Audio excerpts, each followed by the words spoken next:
Diriwayatkan oleh Mu'adz bin Jabal radhiyallahu an dari Ibnu Abbas radhiyallahu an, dia berkata, pada suatu hari kami bersama Rasulullah sallallahu alaihi wasallam sedang mengadakan pertemuan di rumah salah seorang sahabat Ansor di Madinah. Tiba-tiba iblis memanggil dari luar.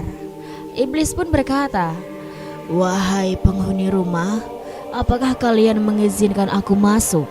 Karena kalian membutuhkan aku." Rasulullah SAW pun bertanya kepada para sahabatnya. Rasulullah pun berkata, "Apakah kalian tahu siapa yang berseru itu?" Para sahabat pun menjawab, "Tentu Allah dan Rasulnya yang lebih tahu." Rasulullah pun kemudian berkata, "Dia adalah iblis yang terkutuk. Semoga Allah senantiasa melaknatnya." Umar bin Khattab pun kemudian bertanya, "Wahai Rasulullah, apakah engkau mengizinkan aku membunuhnya?" Rasulullah pun berkata, "Bersabarlah wahai Umar, apakah engkau tidak tahu bahwa dia termasuk yang tertunda kematiannya sampai waktu yang ditentukan di hari kiamat." Sebagaimana permintaan iblis sendiri kepada Allah Subhanahu wa taala yang tercantum dalam Al-Qur'an. Iblis berkata, "Beri tangguhlah saya sampai waktu mereka dibangkitkan." Quran surat Al-A'raf ayat 14. Kemudian Allah Subhanahu wa taala mengabulkan permohonannya dengan jawaban yang terdapat pada ayat selanjutnya. "Sesungguhnya kamu termasuk mereka yang diberi tangguh hidup sampai hari kiamat." Quran surat Al-A'raf ayat 15. Rasulullah SAW melanjutkan perkataannya, "Wahai sahabat, silahkan bukakan pintu untuknya, karena dia sedang diperintahkan Allah Subhanahu wa taala. Kemudian perhatikan dan pahamilah apa yang dia ucapkan nanti, serta dengarkan apa yang akan dia sampaikan kepada kalian." Kemudian pintu dibuka dan iblis pun masuk di tengah-tengah kami. Ternyata dia adalah seorang yang sudah tua bangka dan buta sebelah matanya. Dagunya berjanggut sebanyak 7 helai yang panjangnya seperti rambut kuda. Kedua kelopak matanya masyikukatani, memanjang terbelah ke atas tidak ke samping. Kepalanya seperti kepala gajah yang sangat besar. Gigi taringnya memanjang keluar seperti taring babi, dan kedua bibirnya seperti bibir macan. Dalam Al-Quran digambarkan bahwa kepala setan seperti buah zakum seperti kepala setan-setan. Quran surat As-Saffat ayat 65. Iblis pun masuk. Iblis pun berkata, "Assalamualaikum ya Muhammad. Assalamualaikum ya jama'atal muslimin." Rasulullah SAW pun menjawabnya, "Assalamulillah ya lainin," yang artinya keselamatan hanya milik Allah Subhanahu wa taala, wahai makhluk terlaknat. "Aku mengetahui engkau punya keperluan terhadap kami. Apa keperluanmu itu, wahai iblis?" Iblis pun menjawab, "Wahai Muhammad, aku datang bukan karena keinginanku sendiri, tetapi aku datang karena ada yang memerintah dan memaksaku datang kemari." Rasulullah SAW pun menjawabnya, "Apakah yang membuatmu terpaksa datang ke sini, wahai terlaknat?" Iblis pun menjawab, "Aku didatangi oleh malaikat utusan Tuhan yang Maha Agung, dan dia berkata kepadaku." Berikut perkataan malaikat kepada iblis, "Sesungguhnya Allah Subhanahu wa taala menyuruhmu untuk datang kepada Rasulullah dalam keadaan hina dan tunduk.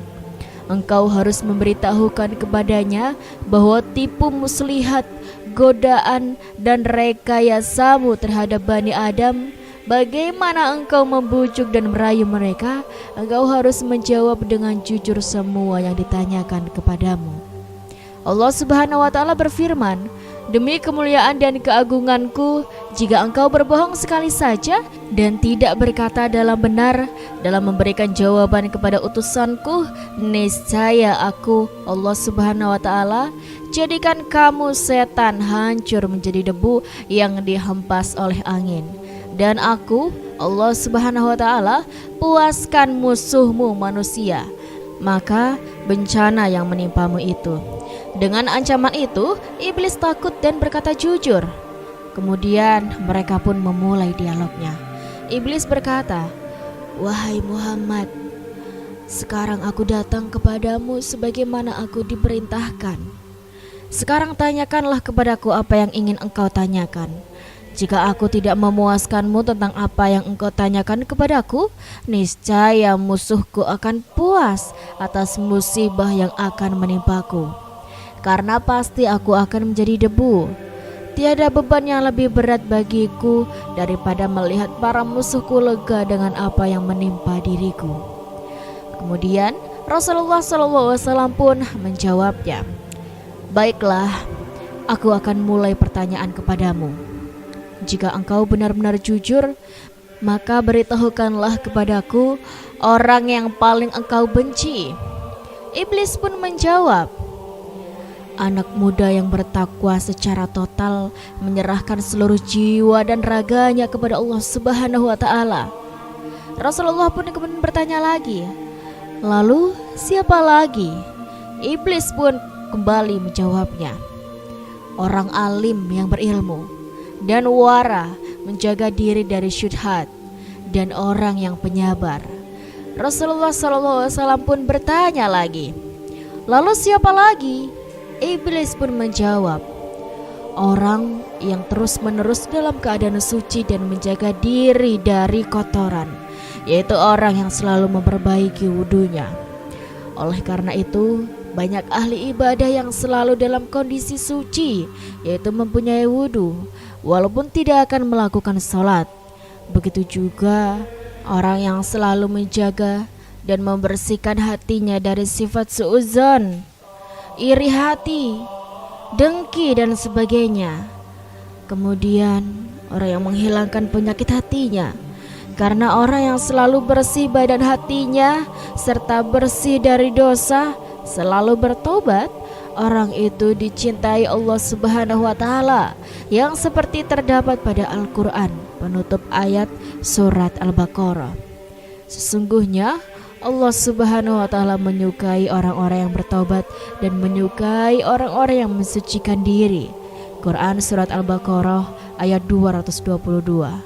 Kemudian Rasulullah SAW pun kembali bertanya, "Lalu siapa lagi?" Iblis pun menjawabnya, "Orang miskin, fakir yang sabar dan tidak menceritakan atau mengadukan kefakiran dan keluh kesahnya kepada orang lain. Keluh kesahnya hanya diadukan kepada Allah semata. Dan aku paling tidak senang kepada manusia yang dicintai Allah. Bukankah Allah Subhanahu wa Ta'ala mengatakan, dan Allah menyukai orang-orang yang sabar?" Quran surat Al-Imran ayat 146. Aku pasti menggoda orang seperti ini, dan ada kabar lagi dari Allah bahwa ampunan dan kesabaran merupakan laba dari sebuah perdagangan bagi Allah yang tidak akan ada ruginya dan hal-hal yang diutamakan. Tetapi orang yang bersabar dan memaafkan, sungguhnya perbuatan yang demikian itu termasuk hal-hal yang diutamakan. Quran surat Asy-Syura ayat 43. Rasulullah pun bertanya, "Bagaimana engkau tahu bahwa dia penyabar?" Iblis pun menjawabnya, "Wahai Muhammad, jika dia mengadukan keluh kesahnya kepada sesama makhluk selama 3 hari, Tuhan tidak memasukkan dirinya ke dalam golongan orang-orang yang sabar. Harus pula engkau ketahui bahwa orang yang sabar dan bersyukur merupakan tanda kekuasaan Allah. Dalam Al-Quran, Allah berkali-kali menyebutkan tentang orang-orang yang sabar, sebagaimana yang terdapat dalam Quran surat Ibrahim, Quran surat Luqman, Quran surat Saba, Quran surat Asy-Syura. Dan lebih dari itu, Allah akan memberikan martabat yang tinggi padanya. Sebagai bukti, tidakkah engkau ingat tentang Yusuf alaihissalam yang dengan kesabarannya menjadi orang yang dimuliakan Allah? Dan aku pasti akan merusak kesabaran umatku dengan tipuan-tipuanku, sehingga mereka tidak akan mendapat keberuntungan." Rasulullah SAW pun bertanya lagi, Lalu siapa lagi? Iblis pun menjawab, orang yang pandai bersyukur. Rasulullah pun bertanya, bagaimana engkau tahu bahwa dia bersyukur? Iblis pun menjawabnya, jika aku melihat dia mengambil dan meletakkan sesuatu pada tempatnya yang halal, tidak tamak, qanaah, menerima apa adanya pemberian Allah, dan selalu bersedekah dari kelebihan yang dia miliki, aku pasti menggoda orang seperti itu agar dia tidak lagi bersyukur. Dan aku akan menakut-nakutinya dengan kemiskinan dan mengajaknya berbuat kejahatan. Di dalam Al-Quran pun dijelaskan, setan menjanjikan menakut-nakuti kamu dengan kemiskinan dan menyuruh kamu berbuat kejahatan atau kikir, sedangkan Allah menjanjikan untukmu ampunan daripadanya dan karunia, dan Allah maha luas karunianya, lagi maha mengetahui. Quran Surat Al-Baqarah ayat 268. Rasulullah SAW pun bertanya, bagaimana keadaanmu jika umatku mengerjakan sholat? Iblis pun menjawabnya, aku merasa panas dan gemetar, tetapi aku tetap mengintai dan menggodanya agar dia dapat berpaling. Rasulullah SAW pun bertanya, mengapa sampai seperti itu wahai terlaknat? Iblis pun kemudian menjawabnya, bukankah jika seorang hamba bersujud kepada Allah dengan sekali sujud saja, maka Allah mengangkat derajatnya satu tingkat? Perintah sujud itu adalah awal dari murka Allah kepadaku sampai sekarang. Itu tercantum dalam Al-Quran. Dan ingatlah, ketika kami berfirman kepada malaikat, sujudlah kamu kepada Adam, maka sujudlah mereka kecuali iblis. Dia enggan dan takabur dan adalah dia termasuk golongan orang-orang yang kafir. Quran Surat Al-Baqarah ayat 34. Rasulullah SAW pun bertanya, kemudian jika mereka berpuasa? Iblis menjawab, aku terbelenggu sampai mereka berbuka puasa, dalam arti membatalkan puasanya dengan makan dan minum atau melakukan perbuatan lain yang menyebabkan batal puasanya. Iblis pun kemudian kembali menjawab, aku pun menjadi gila karena tidak tahu dari mana lagi aku akan memasukkan tipu daya. Semua pintu sudah tertutup. Bukankah dia sedang berkonsentrasi membaca talbiyah? Tetapi aku tetap mengintainya agar dia bisa takabur dalam beribadah. Rasulullah pun bertanya, jika mereka membaca Al-Quran? Iblis pun menjawab, aduh, aku meleleh seperti timah, meleleh di atas api. Rasulullah SAW pun kembali bertanya, lantas jika mereka berzakat? Iblis pun menjawab, seakan-akan orang-orang berzakat itu mengambil gergaji atau kapak dan memotongku menjadi dua. Rasulullah pun bertanya, mengapa begitu wahai Abu Murrah? Iblis pun menjawabnya, bukankah ada 4 manfaat dalam zakat itu yang menjadikan orang yang melakukannya jauh dariku? Pertama, Tuhan menurunkan berkah atas hartanya. Kedua, menjadikan orang yang berzakat disenangi makhluknya yang lain. 3, menjadikan zakatnya sebagai penghalang atas dirinya dengan api neraka.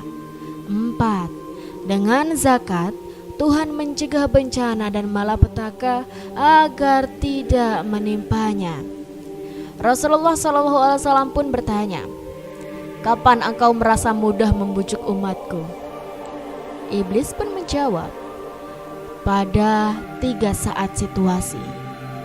1, sewaktu dia marah karena dia sendiri yang telah mengobarkan nafsunya. Yang kedua, di saat dia bingung menentukan pilihan. Pada saat itu aku akan menyusup dengan cepat. 3, sewaktu 2 orang laki-laki dan perempuan yang bukan mahram berduaan, aku tunggu sampai mereka melakukan sesuatu. Rasulullah SAW pun kemudian bertanya lagi, apa pendapatmu tentang Umar? Iblis pun menjawab, demi Tuhan, aku takut bertemu dengan Umar karena ketegasannya dalam menyikapi perintah dan larangan syariatmu. Rasulullah pun bertanya lagi, apa pendapatmu tentang Utsman? Iblis pun menjawab, aku malu dengan orang yang para malaikat saja malu kepadanya. Rasulullah SAW pun bertanya, apa pendapatmu tentang Ali bin Abi Thalib? Iblis pun menjawab, andai saja aku dapat selamat darinya dan tidak pernah bertemu dengannya, menukar dirinya kepala dengan kepala, dan kemudian dia meninggalkanku. Tetapi dia sama sekali tidak pernah melakukan hal itu. Ali bin Abi Thalib ini terkenal cerdas ya sobat. Jadi sang iblis pun ingin menukarkan kepalanya. Kemudian Rasulullah pun menyebutkan, segala puji hanya kepada Allah yang telah membahagiakan umatku dan menjadikan engkau menderita sampai hari kiamat. Kemudian iblis pun membantah, Haihata, tidak mungkin. Bagaimana mungkin umatmu akan bahagia sementara aku masih hidup dan tidak mati sampai hari kiamat? Bagaimana umatmu senang sementara aku masuk dalam diri mereka melalui aliran darah, daging, sedangkan mereka tidak melihatku? Demi Tuhan yang telah menciptakan aku dan memberi aku waktu untuk menunggu sampai hari mereka dibangkitkan, akan aku sesatkan mereka semua. Sobat, apakah kalian ingat Quran Surat Al-A'raf ayat 16 yang artinya, seperti mereka telah menyesatkanku, aku akan menghalang-halangi mereka dari jalan Allah yang lurus. Lalu iblis melanjutkan dengan mengatakan, aku akan datangi mereka dari semua jurusan muka belakang, kanan kiri, dan orang yang bersyukur tidak dapat didatangi setan. Dalam Quran Surat Al-A'raf ayat 17, Allah Subhanahu wa Ta'ala berfirman, kemudian saya akan datangkan mereka dari muka, dari belakang mereka, dan engkau tidak akan mendapati kebanyakan mereka bersyukur atau bertaat. Dan siapa saja tidak terkecuali yang bodoh atau yang pandai, buta huruf atau tidak, kafir atau beriman, kecuali bagi para hamba yang mukhlis atau ikhlas, seperti yang tertulis dalam Al-Quran, kecuali hamba-hamba engkau yang mukhlis di antara mereka. Quran Surat Al-Hijr ayat 40. Iblis melanjutkan dialog ini dan berkata kepada Rasulullah, apakah engkau belum pernah mendengar cerita seorang abid, orang yang tekun beribadah dari Bani Israel yang gemar beribadah itu? Akulah yang menggelincirkannya dengan berbagai cara dan jurus.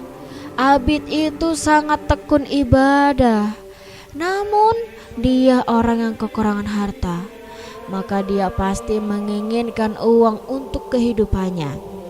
Lalu sang iblis pun bercerita, di ujung desa di mana abid itu tinggal, terdapat sekelompok orang yang selalu menyembah pohon. Melihat keadaan itu, abid tak mau tinggal diam, tapi dia ingin berdakwah dengan caranya sendiri. Lalu abid itu mengambil kampak kesayangannya dan mendatangi pohon tempat ritual penyembahan tersebut dilaksanakan. Dengan semangat yang berapi-api, abid pun berangkat dengan tergesa-gesa. Tetapi di tengah perjalanan, abid bertemu dengan iblis yang kemudian membujuknya. Iblis pun berkata, apa perlunya engkau ke sana, abid? Buang-buang waktu saja. Bukankah lebih baik engkau beribadah? Abid pun kemudian menjawab, aku mau menumbangkan kemusyrikan. Kalau pohon itu tidak ditumbangkan, maka banyak orang yang terus mendatanginya dan meminta sesuatu padanya, sehingga mereka tidak lagi menyembah dan meminta kepada Allah yang Maha Esa.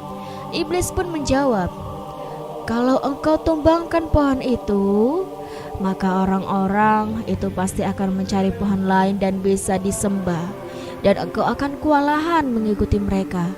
Biarkan saja mereka dan tetaplah engkau beribadah.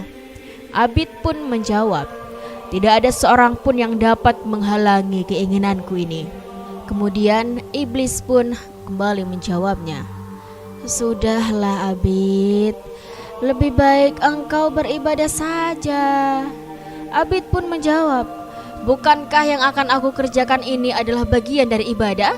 Kalau engkau tetap menghalangiku, ayo sekarang kita bertarung dan siapakah di antara kita yang menang?" Lalu keduanya pun bertarung dan akhirnya pertarungan itu dimenangkan oleh sang Abid. Tubuh iblis diinjak oleh kaki Abid. Ketika Abid hendak mengayunkan kapaknya pada tubuh iblis yang telah diinjaknya, iblis pun meminta ampun dan berjanji tidak akan menghalangi dakwanya, bahkan berjanji akan membantunya. Setelah Abid menerima maaf dari iblis, kemudian iblis dilepaskan dari injakan kakinya. Lalu iblis itu mulai merayunya kembali. Iblis pun berkata, "Jadi, engkau ingin beribadah?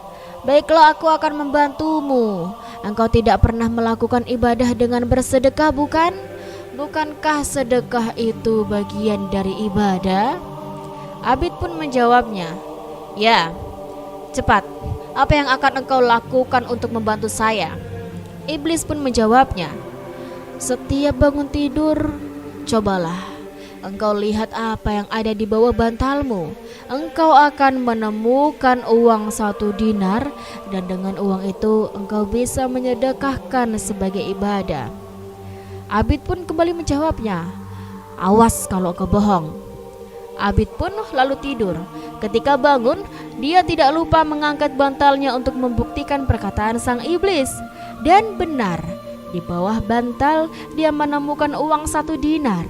Abid pun tersenyum gembira melihat kenyataan itu. Keesokan harinya saat dia bangun tidur, Abid mengulangi kembali mengangkat bantalnya, dan dia kembali mendapati uang 1 dinar di bawah bantalnya. Sehingga pada hari-hari berikutnya dia merasa tidak perlu ragu lagi. Namun untuk hari ketiga, uang dinar yang dijanjikan itu tidak ada. Abid pun marah. Dia segera mengambil kampaknya untuk menebang pohon yang dijadikan sesembahan banyak orang. Di tengah perjalanan, Abid berjumpa lagi dengan iblis dan menyatakan akan kebohongan itu. Tanpa basa-basi, Abid lalu mengajak iblis untuk bertarung lagi. Untuk kedua kalinya Abid dan iblis pun bertarung. Keduanya bertarung dengan sepenuh kekuatan, namun pada pertarungan kali ini iblis yang menang. Tahukah engkau mengapa Abid sekarang kalah? Sebab dia tidak lagi ikhlas kepada Allah. Dia telah mengalihkan niatnya pada uang 1 dinar, sehingga kekuatan yang dimilikinya tidak seperti dulu. Keikhlasannya telah ternoda dan dia tidak merasakannya, sehingga Allah mencabut kekuatannya itu. Kemudian dialog antara Rasulullah dengan iblis pun dilanjutkan. Rasulullah pun bertanya, "Siapakah orang yang muklis itu menurutmu?" Iblis pun menjawabnya, "Apakah engkau tidak tahu, wahai Muhammad? Barang siapa cinta dirham dan dinar, maka dia tidak termasuk orang yang ikhlas untuk Allah. Jika aku melihat orang yang tidak suka dirham dan dinar, serta tidak suka puji dan pujian, maka aku tahu bahwa dia adalah orang yang ikhlas karena Allah. Oleh karena itu, aku tinggalkan dia. Sesungguhnya orang yang cinta harta, pujian, dan hatinya tergantung pada nafsu atau syahwat dunia, dia lebih rakus dari orang yang aku jelaskan kepadamu. Tak tahukah engkau bahwa cinta harta termasuk salah satu dosa besar? Wahai Muhammad, tak tahukah engkau bahwa mencintai kedudukan dan kesombongan termasuk dosa besar? Wahai Muhammad, tidak tahukah engkau, akulah yang memalingkan niat para pemimpin dari umatmu. Mula-mula mereka memikirkan umat, amanah, tapi lama-lama mereka hanya memikirkan dirinya sendiri dan keluarganya. Sampai akhirnya mereka menjadi rakus dan semua milik rakyat dikuasai.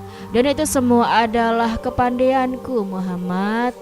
Wahai Muhammad, tidak tahukah engkau bahwa aku punya 70.000 anak. Setiap anak dari mereka mempunyai 70.000 setan. Di antara mereka telah aku tugaskan untuk menggoda golongan ulama, golongan-golongan pandai. Sebagian lagi aku tugaskan untuk menggoda anak muda, sebagian lagi menggoda orang tua, dan sebagian lagi menggoda orang-orang yang lemah. Adapun anak-anak muda, tidak ada perbedaan di antara kami dan mereka. Sementara anak-anak kecil, mereka bermain apa saja yang mereka kehendaki bersamanya. Sebagian telah aku tugaskan untuk menggoda orang-orang yang rajin beribadah, sebagian lagi untuk kaum yang menjauhi dunia atau suhud. Orang-orang suhud pun tetap digoda setan dengan kesuhutannya. Setan itu masuk ke dalam dan luar diri mereka, dari suatu keadaan ke keadaan yang lain, dari satu pintu ke pintu yang lain. Mereka mempengaruhi manusia dengan banyak sebab. Setan mengambil keikhlasan mereka dan menjadikan mereka menyembah Allah tanpa rasa ikhlas. Apakah engkau tidak tahu kisah seorang pendeta yang beribadah secara ikhlas selama 70 tahun? Sehingga orang yang sakit menjadi sehat berkat dakwahnya. Kemudian aku tidak pernah meninggalkannya sampai ia berzina, membunuh, berbohong, ingkar, dan akhirnya bertekuk lutut dan bersujud kepadaku. Dialah yang disebut Allah dalam Al-Quran. Bujukan orang-orang munafik itu adalah seperti bujukan setan ketika mereka berkata pada manusia, "Kafirlah engkau." Maka tatkala manusia itu kafir, dia berkata, "Sesungguhnya aku terlepas dari diri kamu, karena sesungguhnya aku takut kepada Allah Tuhan semesta alam." Quran Surat Al-Hasyr ayat 16. Demikianlah kejujuran iblis ke Nabi Muhammad SAW. Semoga dapat menambah ketakwaan kita kepada Allah Subhanahu wa Ta'ala ya. Amin amin ya rabbal alamin.